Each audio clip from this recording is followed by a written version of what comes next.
Great. Thanks so much for the invitation, Mark. And thank you everyone who's here. As Mark said, I am Dr. Sonali Mohapatra. I'm currently, I was the Space Quantum Deputy Lead at Craft Prospect, which is a company in Glasgow in Scotland. We manufacture space payloads. Currently, I have moved on to a role as Space Applications Lead, looking across different verticals in the company in artificial intelligence, quantum, as well as mission architecture. At the same time, I am a Impact Acceleration Fellow at the University of Strathclyde, researching on early career quantum technologies, early stage quantum technologies, which we can onboard onto space. So today I want to talk to you about some of the quantum technologies we are working on, what is cloud sensitive quantum technologies mean, and how can we augment terrestrial communications using such quantum technologies. So, as all of us know, basically, today our world has so much data. Internet and wireless communication has rapidly penetrated our society, and only over the last 2 decades, we have gone from basically not using any kind of mobile or wireless to everybody being dependent on them. And in order to keep up with the demand, we have now switched to fiber optic cables. So there are thousands and thousands of fiber optic cables on a submarine level going across the world and connecting all of us in super fast speeds. But it's been seen that the volume of the user traffic on such carrier networks is growing at between 20% to 40% per year. And at this rate, we are soon going to be the current capabilities of the technologies and the fiber optic networks we have would not be able to keep up with the demand. So the need of the hour can be met multifolds. We need new technologies, we need expanded bandwidths, we need network autonomy, and many, many more fiber links.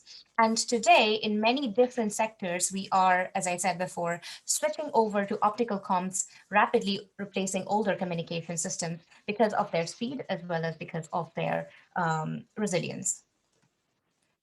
Now, this is a little video just to showcasing that today our world is just full of data, and with great data comes great responsibility, as I said. So it is our responsibility to protect our data.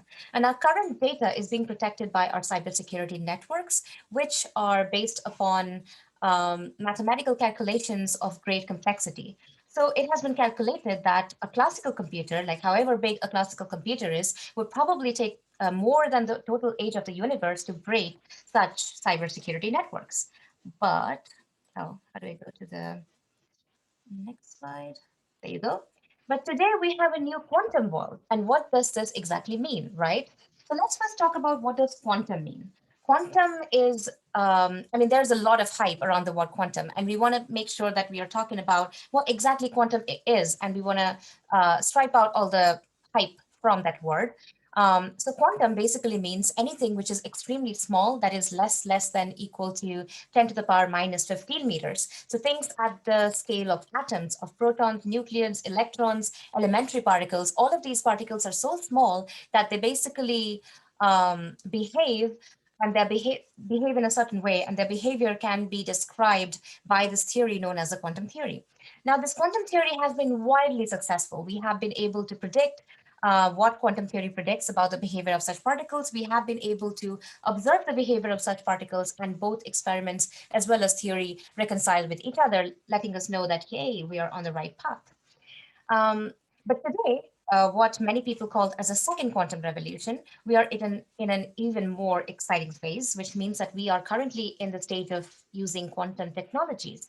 Now, when I use the word technologies here, what does it exactly mean, right?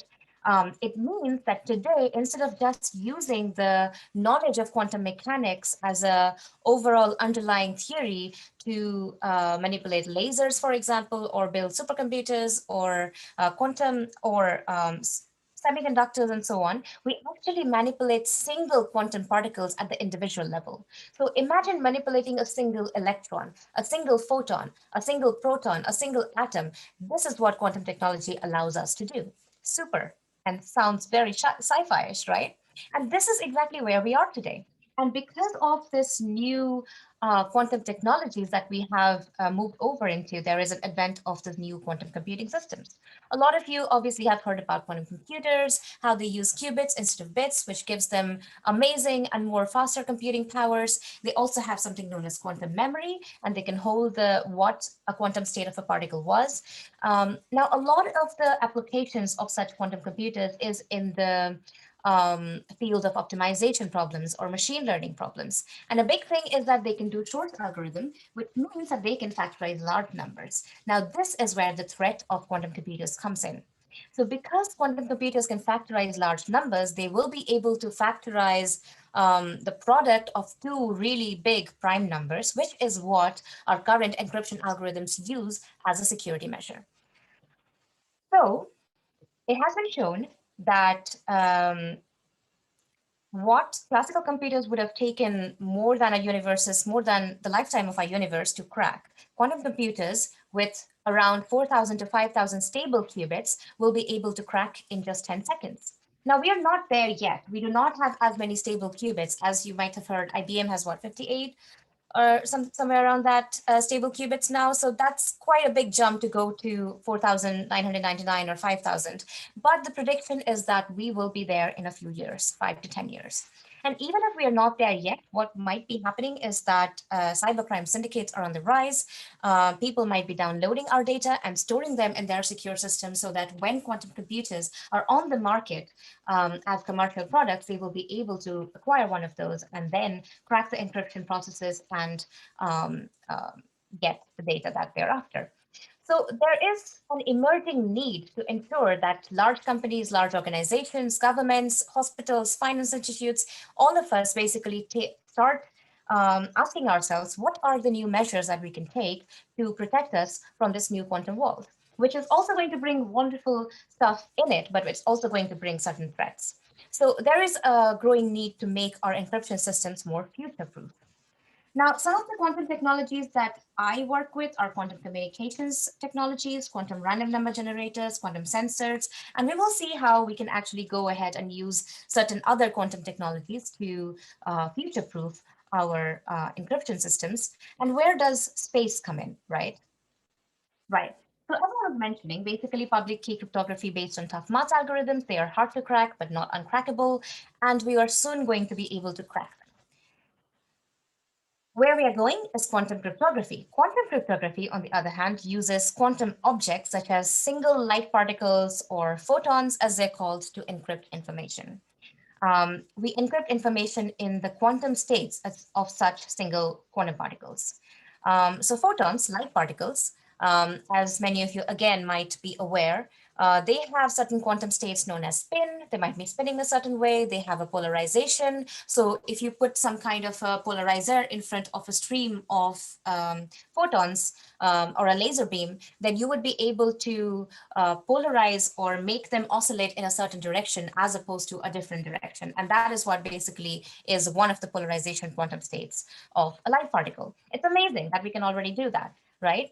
And now what we can do is we can encode information in those polarization states. So let's say that one of those photon particles is oscillating in a vertical direction and the other one is in a horizontal direction because we have distilled those polarization states out.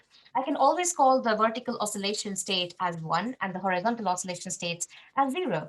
And this is what basically lays the foundation of something which is known as quantum Q distribution, which is one of the most popular types of quantum cryptography protocols that exist today. Now, a very important thing about why we want to use quantum as opposed to other methods here is there is something known as the no cloning theorem in quantum mechanics. So what happens is that when I want to send photons to somebody else, and when I prepare a certain quantum state, quantum mechanics basically says that if you measure my photon, the quantum state, then you alter that quantum state. It is no longer the same. So if somebody else also tries to eavesdrop on that information that I'm sending over to you, they would also need to perform a measurement. And so they would also alter the quantum state. And we, the user, will always be able to detect if an eavesdropper was present, how much information an eavesdropper actually has taken out of our system. And so if we determine that the information that we have lost is more than a certain threshold, we can always discard this communication and start anew, so that it is always going to be future-proof. Even if a quantum computer is trying to eavesdrop and break this encryption, we will always be able to find out, right? Now, what is quantum key distribution, right? So quantum key distribution, very simply, is just a distribution of a key, which is sent by quantum particles between two interested parties, which we commonly in the quantum ecosystem call Alice and Bob. So these flickering yellow particles are basically my photons, which I'm sending over to Bob somewhere in the world. It could be any of you sitting there near your computers. If you have a receiver on your computer, I could be sending you a quantum photon particle, basically, with information encoded in it. So at the end of this, obviously, this is not as simple as just saying that I'm just going to be sending you photon particles. I will have to encode, prepare a quantum state. I will have to encode information in there. And then all of these photons have to travel across large distances in order to reach the receiver system.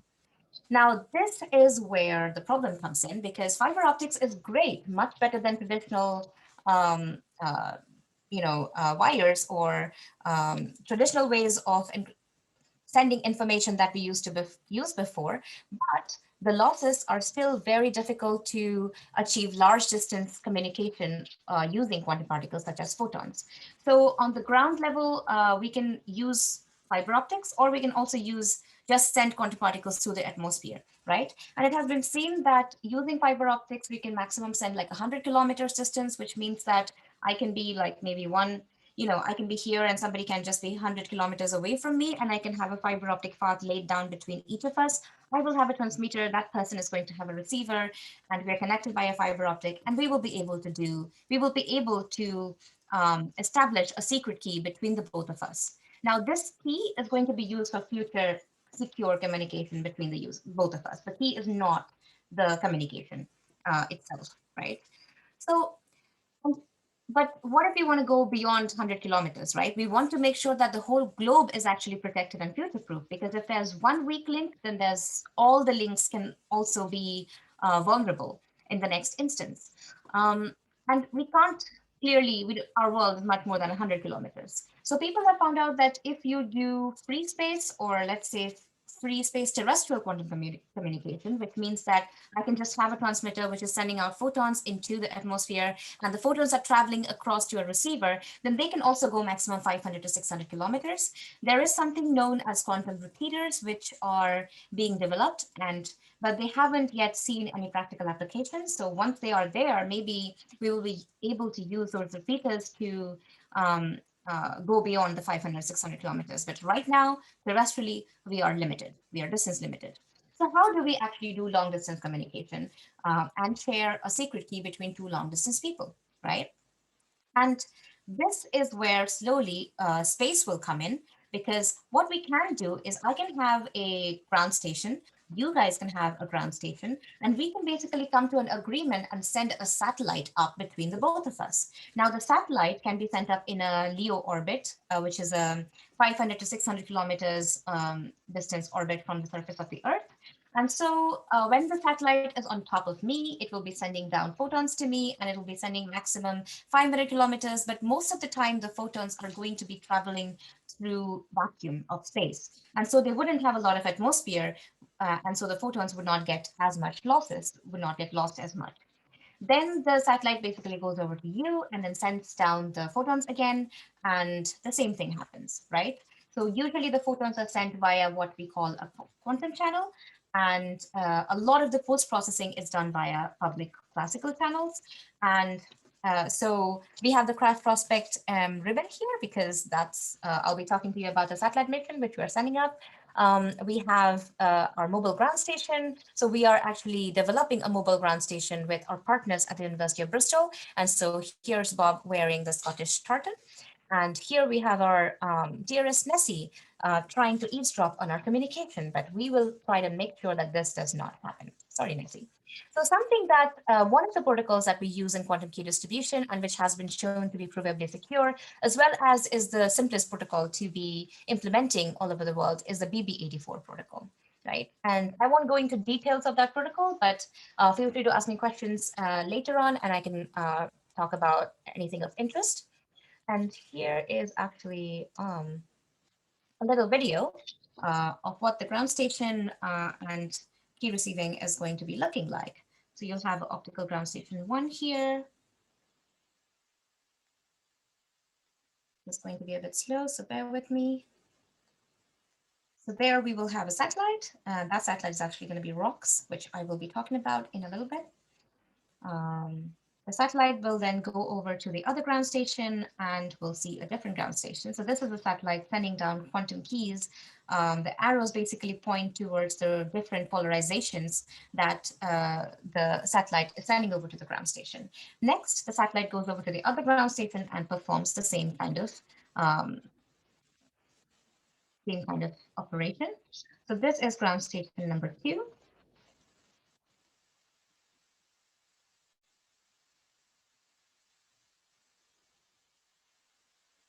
Ground station number 2 is initiating. ODS is locked. It's awaiting the keys now. And there you go, voila, the keys are coming to the OGS. So OGS performs measurements on those keys and distills out what sort of random bit stream that we have actually sent, right? Right. So this is where space comes in, right? So space basically acts as a relay between different ground stations around the world. And the good thing about using space is because of its vacuum and microgravity environment, because of the vacuum environment, a lot of the photons that are coming down would not get lost. Now, in 2016, Mycius from China demonstrated QKD on a conventional satellite. Conventional satellite means that it was really big. It was, I think, around 650 kilograms. It took some time for them to build the satellite. It took them a large team, as is usual, to build a conventional satellite. But at the end of the day, they were able to showcase video conferencing was possible between Austria and China using a secret key. They actually tried using the entangled photon protocol. We can use single photon protocols. There are multiple different types of protocols you can be using to do quantum key distribution. There are multiple different quantum missions planned around the world right now. ROL Space, which is a UK-Singapore bilateral collaboration, is going to be using an entangled photon source on board a 12U CubeSat. I'll be coming to describe what a 12U CubeSat is actually in a minute. So you can see that CubeSats, which are basically small satellites, and I'll come to why we actually need small satellites and the bigger picture later as well. So CubeSats basically have like a unit system. One view is a 10 centimeter times 10 centimeter times 10 centimeter cube. And these cube spaces can basically be stacked on top of each other to a maximum of 16U, which comes under the definition of nanosatellites, basically. And here you can see a rather large loaf of bread, which I've used as a scale. And this on the left is what a CubeSat structure actually looks like. It's basically the bus inside which you put quite a lot of your payloads in. And this bus actually just basically sits on top of my, I can just hold it like that. It's like a big box of cereals, if that helps you imagine it better. So the making of a CubeSat QKD payload is going to be even more difficult because making of a QKD payload, a quantum key distribution payload, basically means that we will be putting quantum stuff on top of a satellite and sending it to space. Now, if we want to do it using CubeSats, then that's even harder because CubeSats are smaller. So we won't be able to just buy things off the shelf and put it in and however big it is, and then say that, hey, we actually have done QKD. No, what it involves is a huge process of miniaturization. So as part of this, working with our university partners, we take huge, big optics table size instruments and experiments, and then at every iterative process, we shrink it down.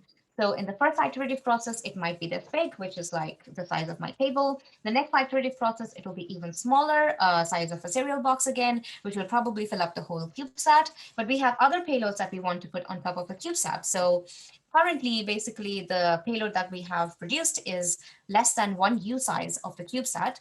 And we add other transmitter systems like a telescope or other optical systems around it as well. Now, in order to make this quantum key distribution payload, there will be multiple computer modes, there will be a software protocol layer, there will be embedded systems on top of the CubeSat, there will be different kinds of electrical and other hardwares, and a lot of tiny optical systems like lasers, LEDs, mirrors, and telescopes, right? And then all of this is going to go through like an installation and maintenance cycle. There should be an application interface. There should be some post-processing that is done after the information is received to distill out exactly what the information is. We need to ensure that the CubeSat remains operable and is not destroyed during its own operation cycle, which can be ranging from 6 months to 2 years, for example. We should have a lot of different kinds of drivers and calibration algorithms. We need to have some analog electronics interface and optics. And the other kind of quantum technology that we'll be putting on board is a quantum random number generator. Now, a quantum random number generator is super important to cryptographic systems because most of the cryptographic systems we have currently, be it classical encryption or quantum encryption, they rely on the usage of random numbers. And most of the random numbers that we can generate actually they seem random, but they're not actually random. They might have some weird period in them, which we will not be able to see with our naked eyes, and we won't be able to find out if we are just looking at it as a human. But if we process it through some kind of a neural network or we process it through some kind of statistical tests, then they will be able to tell us that, hey, this is not actually random. And so if it's actually not random and there's information encoded in it, the information is going to get repeated again and again using that same pattern. And that will make it much easier for an adversary to find out exactly the information we're trying to send.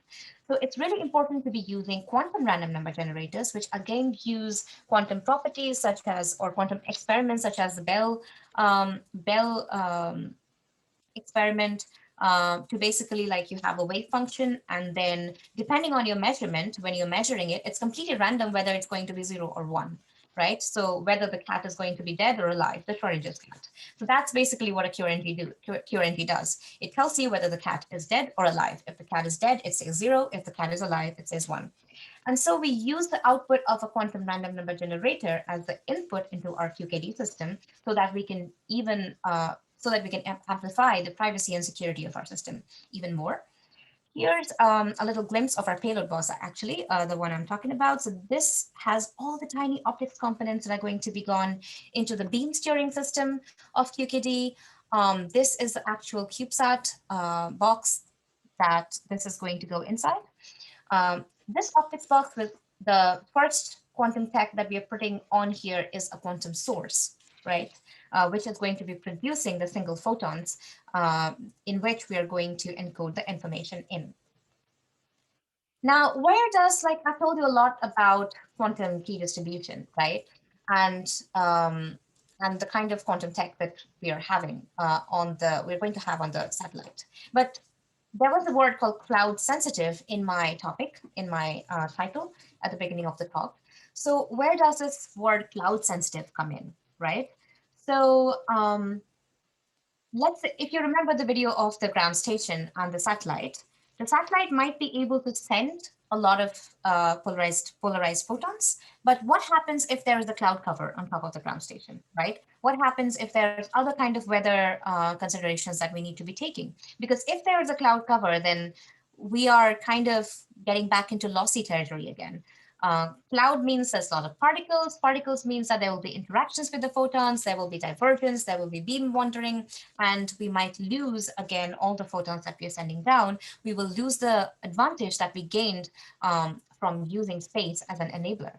So one of the things that we have on our satellite is going to be an imaging system coupled with a neural network system, which is one of the products that our company first came out with. It's known as a forwards-looking imager, or FLY for short.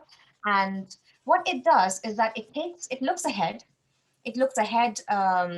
into before the before going into a ground station, before coming on top of a ground station, and before the satellite can actually form a line of sight link between the ground station, which is necessary to perform quantum key distribution, it takes pictures of what's happening on top of the ground station at the moment. It also uses geolocation data, it uses data from the Met Office, and it does a lot of weather monitoring to, and then passes all of these images into the neural networks, which are trained to look for clouds. And specifically at nighttime, because we want to perform quantum key distribution at nighttime due to the low light conditions being better for what we want them to be.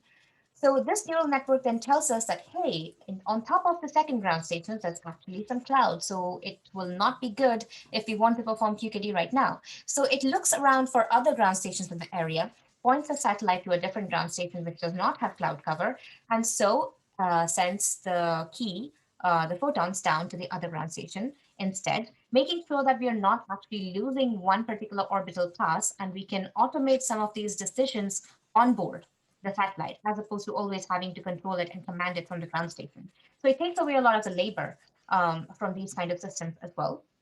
So super cool, right? I always find that super interesting, super interesting part of the whole system. So, and then basically the decision goes into the secure computer, again, which has a lot of secure partitions in there so that we are protected against known attacks, known hacks, for example. Then that command goes into the electronics layer. The electronics layer then decides, hey, let's fire up the QRNG. And the QRNG then outputs a lot of the random numbers. These random numbers then determine which of the laser drivers we're actually activating, depending on which polarization we want. So there will be 4 laser drivers on top of ROKS, which is the Responsive Operation Key Services satellite mission upcoming next year. There will be 4 laser drivers, one for each kind of polarization that we want. And depending on what the QRNG output is, so it can be 10, 11, 01, 00, then we have a lookup table which says that, hey, if it's 00, then fire the laser having the horizontal polarized photons. And then it fires the horizontal polarized photon down. And then it keeps on firing different lasers in a random pattern. This laser beam then goes through this laser beam, which is basically the output of our quantum source. We need to make sure that each pulse coming out of the laser has less than 1 photon as well, because we are doing single photon QKD. But we are not actually using a real single photon source because they're super hard to make. So what we are instead doing is we are using lasers, and we are attenuating the beam, the output beam of the laser, so that each pulse has less than 1 photon in average. And then all of this, the quantum source beam then goes through all the optical paths, which has optics, lenses, collimators, mirrors, and so on. And it gets then sent through the telescope, which is a transmitter system, and then it goes sent down to the ground, right? Now, this is obviously another simplistic view of what's going on. This is a high-level view. We also need to make sure that the ground station first finds the satellite. You will have some kind of an uplink beacon shining up from the ground station. And because we have so many lasers, we have to be careful that we're not violating any laser safety requirements. We don't want to be like mistakenly blinding some of the pilots who are flying planes in the sky, for example. And rest assured that's not going to happen, because that's what we're doing. We're thinking about all this before. And then, right, so coming on to exactly how ROKS is going to be looking like. So ROKS is the CubeSat mission being sent up by Craft Prospect, which is my company, University of Strathclyde, which is one of our partners, which makes working together, working as a joint contract between the two really easy. University of Bristol. We're also sending our quantum source, which for which we already have a product. It's one of the world's first very compact quantum source products, which are CubeSat compatible and also can be used in universities, for example, if people want to use it, or on conventional satellites to perform QKD or other kinds of quantum experiments. We're also sending it up to KeySat mission, which is upcoming in Canada next year by the Canadian Space Agency, Honeywell, and University of Waterloo. So ROKS, which is our mission, is going to have basically multiple different payloads. The one is a quantum key laser source, which is going to provide global encryption services, and we talked about that. It's actually called JADE. So all of the different subparts of ROKS are basically named after ROKS. Different kinds of ROKS. And so the quantum key laser source is named as JADE, which stands for Joint Amplifier, Diode, and Emitter, I think. So it's green over here. We will have the optical beam steering, which is known as OPAL, and it's going to help in the optical laser communications. So you can see that here. The telescope is around the size of 1.5 U. That's going to go over there. We have a low power real-time AI, which is the FLY, which is going to have an imaging system on board as well, and light neural networks on board, and FPGA to ensure that it can be done really fast and in orbit. So that's going to go over here. We're also going to have a secure assured computing system, which provides space-bound cybersecurity and make sure that all of our data, all of the keys that the satellite holds is actually secure, because the satellite needs to be a trusted node between the different ground stations. The different ground stations are not going to know each other's keys unless the satellite specifically shares them between the ground stations. But what if the satellite was going to be giving keys to another pair of ground stations as well? And so you wouldn't want all the keys mixed together. And that's where all the secure assured computing system comes into play as well. Now, exciting stuff, right? So theoretically, work has challenged, work has matured, but technologically, we are actually doing all of this for the very, very first time ever. And so a lot of innovation is required with quantum sources. We need to be able to manipulate single photons, maybe long distance entanglement and teleportation based on what exactly you're trying to do. There's multiple risks involved in all of this. And the biggest thing, as I was telling you about, is we have to miniaturize so many of these electronics and devices. A lot of the time, CubeSats, because they are smaller and most of the CubeSat missions are supposed to be inexpensive, a maximum of 2 million USD per mission, which is kind of making space a bit more accessible to companies as opposed to only large organizations who have lots and lots of money to throw away. And this is good because it's democratizing space as well as quantum, right? So, but in order to democratize space, we need to be inexpensive, right? So this makes us reliable on COTS components. COTS stands for commercial off the shelf. So we just basically go and find whatever component is available in the market at the moment, and then we try and customize it in-house to miniaturize it heavily maybe, or just figure out how do we make sure that this is space compatible, how do we make sure that this is quantum compatible, and all of that. And also there needs to be, there is quite a big need for standards at the moment in QKD. And the world everywhere is at a very exciting stage because there's so much collaborative work going on to make sure that we are standardizing and making sure that each of the different missions that are going up around the world are adhering to the standards or coming up with the standards basically. So ETSI is a global platform which is actually looking at QKD standards at the moment. There's also a lot of regulations around launch which do not exist at the moment, and they are in the process of being finalized as well. So we want to make sure that we have particular orbits which are well calibrated, and also we're not going too close to somebody else's satellite, because again, that puts you at risk of finding out information by any kind of electromagnetic leakage that could be happening, right? So, and a big thing about our engineering team is that, like, all of us try to figure out how do we make sure that so many tiny optical instruments do not break during launch, because we have just a shit ton of loads of optics. And a lot of the process of basically taking things from when they are just bought and placed as the first breadboard model to the flight model is making sure that we are doing space qualification, space acceptance testing. So we have designers who very cleverly fit everything in a CubeSat, in a 1U CubeSat if you want, depends on the space you have. Next, we have to take it to go into a thermal chamber, because we want to make sure that we are taking it through a cycle of very high temperatures and very low temperatures, mimicking what it would go through during launch and during orbit as well. We need to make sure that they are radiation hard, so they can be very tiny, lots of radiations in the space, which can then go and basically interfere with the working of some of the quantum components. We have to ensure that this is being through vibration testing. So because during launch, CubeSats are usually on the outside, like a secondary payload on a big launcher. They're not, CubeSats are so small that you can't afford to have like a dedicated payload, and it's such a waste. Dedicated payload on a rocket launcher. So usually a lot of CubeSats are just like piggybacking on a bigger launch rocket. And so they actually go through an even worse vibration environment during the launch. So we have to make sure that we are doing this vibration testing beforehand in-house, and we're trying to break as much of the stuff possible so that we find out the faults beforehand so it doesn't break when it's actually being launched. And so we have a tiny faker table in our office, but we also tag along with the Higgs Center at Edinburgh, who have bigger vibration facilities and thermal and vacuum chamber facilities. So everything you can think of that happens in a space environment, you need to mimic and then put your payloads and components and the whole CubeSat in those kind of environments and test that it's still functioning, which is what we call functional testing, right?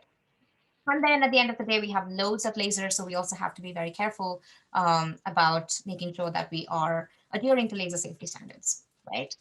Now, in QKD, there are different kinds of like attacks that can happen as well. This is just like a block diagram of certain kinds of attacks. There can be electromagnetic leakage from Alice, which is the satellite. There can be some side channels, like, there can be some light leakage again. There can be some ventilation holes, and other people can be shining lasers from the ground into the satellite to disable some of the monitoring systems. There can be an active attack on the ground station, which can be in person because the ground station is on the ground. There can be some electromagnetic leakage from the ground station as well, which might embed some of the information that we are trying to field. And so we need to think about all of these kind of attacks that could happen, and we have to attack our own system first, make sure that we are finding out any of the vulnerabilities, and make sure that we have patches for them, or we have thought of mitigation strategies for each of them. Right? And actually, the quantum source which we offer as a product has a self-monitoring capability, which ensures that every pulse we have less than one photon. It monitors the power, it monitors the current. It sees that it just makes sure that everything's fine, right? And nobody is able to split off some of our photons and go away with it and then find out what we are trying to communicate. Right. Now, the reason I'm working on CubeSats, and a lot of other missions around the world are working on CubeSats and trying to basically squeeze these big quantum optical payloads into tiny, tiny, tiny spaces, is because we want to connect the whole of the universe, sorry, the whole of the world. I got a bit carried away there. Whole of the world in a global quantum network, and which can then again communicate with quantum computers upcoming, which will have quantum memories. And so we are looking forward to the building of a global quantum internet. And so this means that we need to be sending off multiple, so many more satellites up into orbit. Right now, I think there are 2,000 satellites, around 2,000 satellites orbiting around the Earth. And we have to send up so many more, and we have to make sure that all of the world is kind of connected with those satellites. And this is going to augment our current terrestrial communication networks that already exist in place. So we're not proposing that you do away with your terrestrial networks that are already in place. No, because that would be foolish. We don't want to reinvent the wheel every time. We just want to make sure that we use infrastructure that we currently have and we build on top of it. But if we want to send so many different quantum satellites up in orbit, then that's super expensive and super time consuming. Also, there will be a lot of risk involved if we want to send up big satellites, conventional satellites, which are going to be multi-million-dollar missions, and they are going to require large teams and organizations like NASA and ISRO and ESA to send them up. What we want is something which is low cost, can have a larger risk appetite, requires smaller teams, and can be deployed very fast when we need. So this is where CubeSats come in, because they actually started off as university projects a long time ago. And then people found out that, hey, we can actually use these tiny little cute CubeSats to do real experiments in space. And that is what the QKD community is using at the moment. In the future, we will also be able to use quantum sensors on board to make sure that we are measuring I don't know, like multiple different things on board a satellite to much better accuracy and precision that we can do right now. And slowly we're seeing that we are inching towards a global quantum world. And in the next 5 to 10 years, who knows? I mean, we're going to be a world that almost sounds and looks like what we see in sci-fi movies. So that's basically all from me today. And thank you again for the invite. And I look forward to your questions. Thank you, Sonali. That was great. I see there's a few questions, but I think Sonali might have answered them. How does the free space path loss of wireless channel compare with the optical fiber loss? Sorry. In the chat there's a first question. You might have answered these. I see these were asked during the presentation. Yeah, so you're, yeah, I'm just trying to open the chat at the moment. Just a second.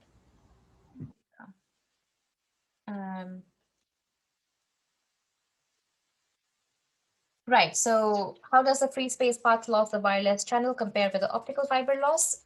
Yeah, so I don't want to give you some numbers at the moment because it depends on exactly what you're doing and what kind of measures you've taken in your QKD system. But yeah, the free space path loss is much less than optical fiber loss because again, we do not have interaction between different particles. Great. And then how to encode classical data into photons? So I guess my interpretation of the question is how do you encode 0 or 1 into photons? And I think I mentioned that during the talk. So it can be in multiple different ways. The way that we are using is we encode those information into polarization states. So if it's H, then we say it's 0. And if it's a V polarized photon or a vertically polarized photon, we say that it's a 1. So that's like the basic way of encoding classical information into this. What is the typical key rate achievable? Can it support high rate 5G applications? Yeah, typical key rate achievable. Yeah, that's a good question. I'm just trying to think of the numbers off the top of my head.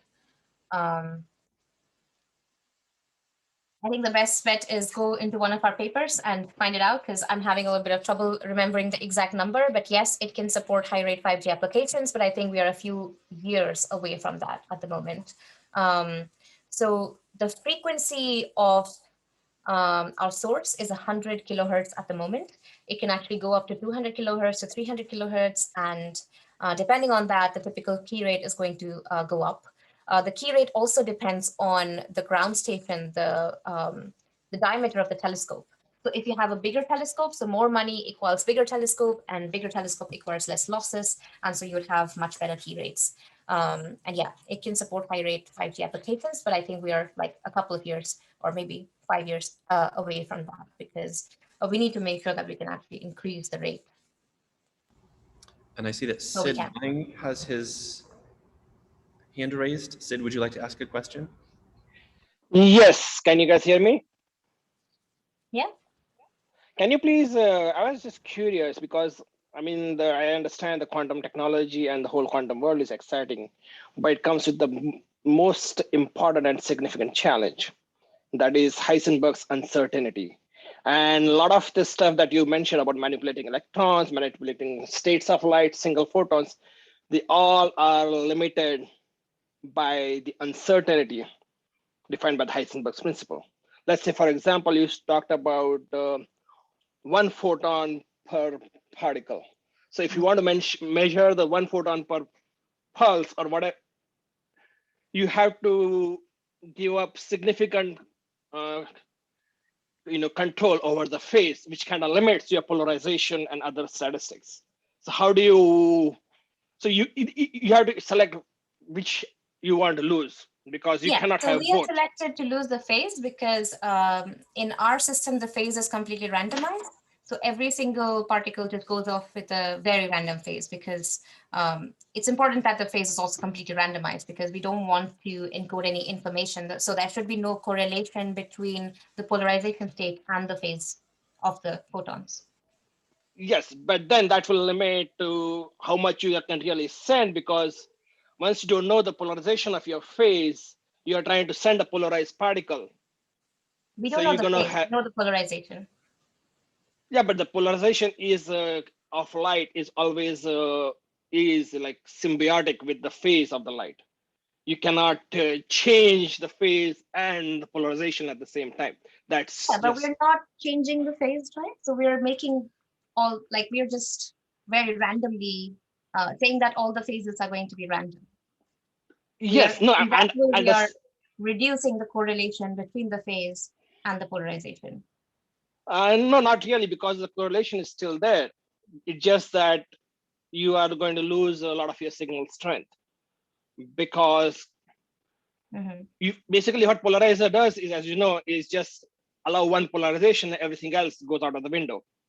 So if you don't know the phase, you don't know the real accurate polarization. Let's say you start with 10,000 particles of light, you might get one you're set up for, but when you lose the phase, you might even get 0.001, depending on how much compromise you are making on the phase, because you want to have one photon go in. You see what I'm saying? Have you guys thought about that? Because that will be, I mean, that is the limiting factor in all quantum technologies. That's what the light info is. So I know that at least in our case, like randomization of the phase kind of takes care of that. And we want to make sure that each photon pulse basically has less than one photon on average, not just one photon, less than one photon. It has less than one photon on average.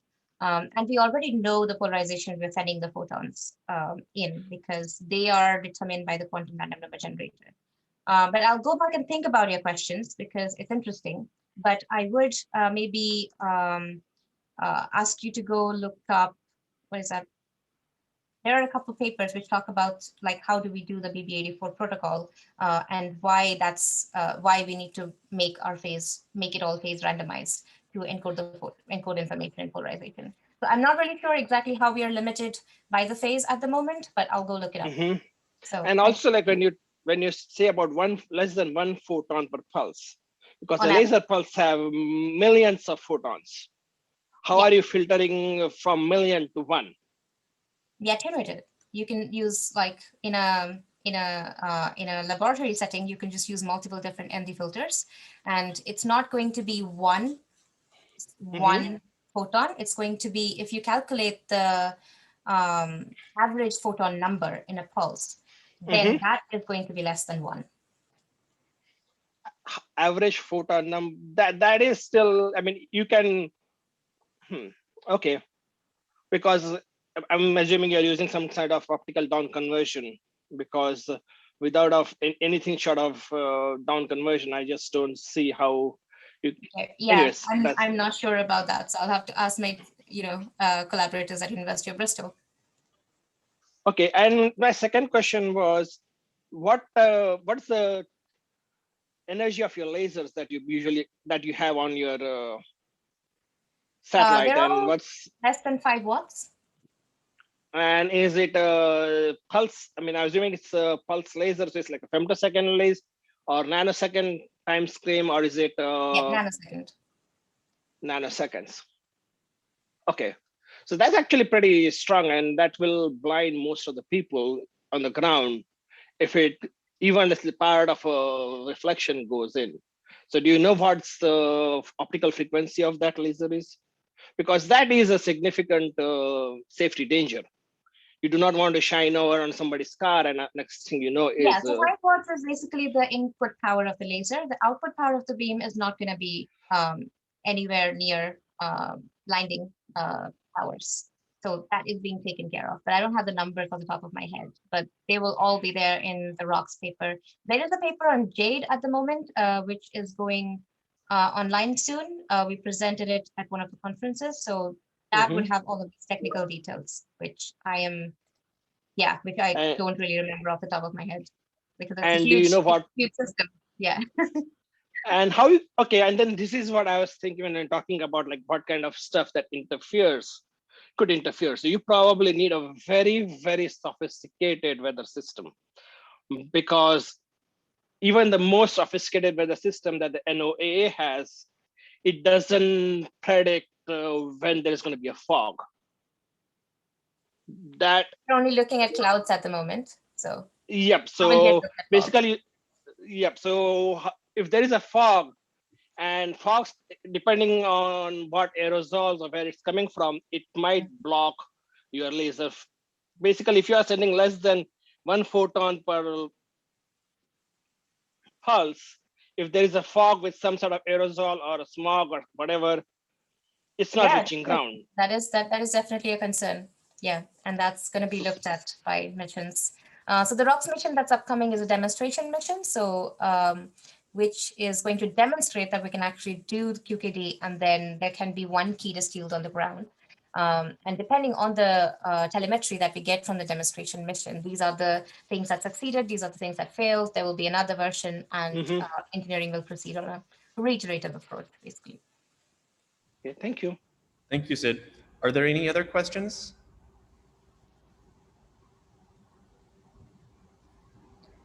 All right. Thank you again, Sonali. That was fantastic. And Thanks, Mark. again, the video will be available on YouTube afterwards. Great. See you, everyone. Thank you. Bye.